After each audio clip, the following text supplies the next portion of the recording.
好咁啊，又講賽馬第9場啊，3班咁啊1200米咁啊草地咁啊斯蘭賽道咁啊揀咩馬？咁啊揀呢個4號嘅天星一檔啊，潘頓大衛希斯。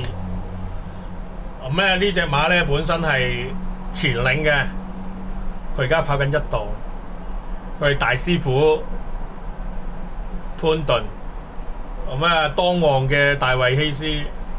即係近期咧，真係當旺㗎大衛希斯，所以咧就一陣間睇下大衛希斯嗰啲記錄啊。咁啊，應該揀佢啦，係咪啊？佢本身啊呢隻馬度好嘢嚟㗎喎，唔使睇佢點樣跑，跑前面啫。你睇下佢隻馬好鬼誇張㗎，未甩過獎金㗎，好犀利。即係個進步咧，仲係3班啊，會唔會上2班嗰勢頭嚟㗎？知唔知啊？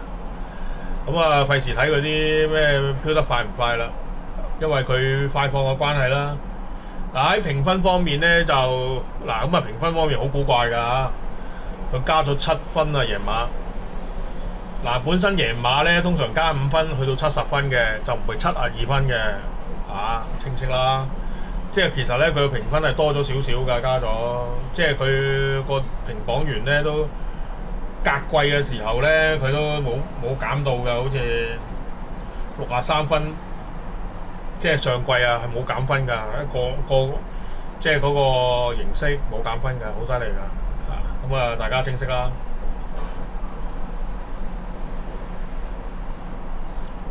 好啦，咁啊呢個天星呢隻馬嘅馬會網頁啦。嗱咁啊，天星方面咧就評分員咧就睇好佢嘅，咁啊佢上季咧跑咗個第3之後咧就加咗佢1分，即係佢好特別嘅。通常唞暑後咧就唔會話咁重手加1分㗎嘛，佢真係重手咗㗎啦。啊，今次咧佢贏完之後咧就直接加7分，咁啊評分員咧覺得佢係非常之強橫嘅。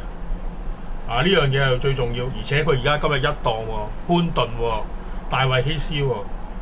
喂，你知唔知大衛希斯近期個紀錄點係非常之良好啊？你知唔知大衛希斯嗰啲成績非常好嘅而家？嗱咁啊，啱啱連續2次贏咗冠軍，咁啊大家知啦。咁啊隔咗一日。即係佢啱啱咁巧咧，就有2次連捷喺度，咁啊成績係幾好㗎。咁啊大家睇下大衛希斯，咁啊而家跑122場次咧，天星贏完之後，海船星呢隻馬咧跑第2咧就未跑嘅。咁啊連冠王咧跑第3嗰隻咧就跑翻第2嘅。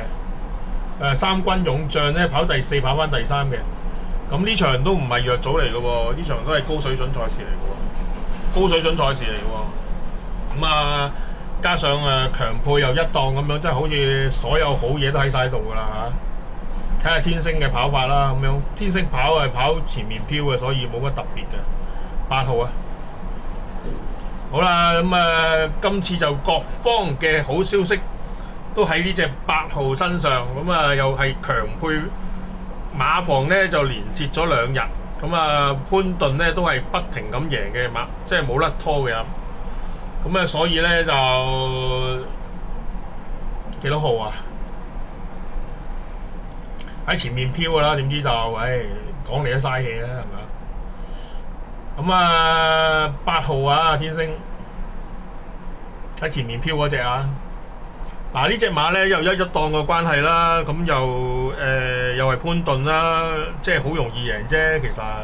而家最主要咧就睇下佢點樣冚過嗰隻4號啦，咁樣，然後突出個馬位啦，贏半個馬位喎，好似咁啊，係咁推，係咁推，有冇打邊啊？有冇打邊啊？1、2、3、4，有反應5、6，唔係車輪邊，都係打下，一下，車輪邊，去啦隻馬，齋推贏啦。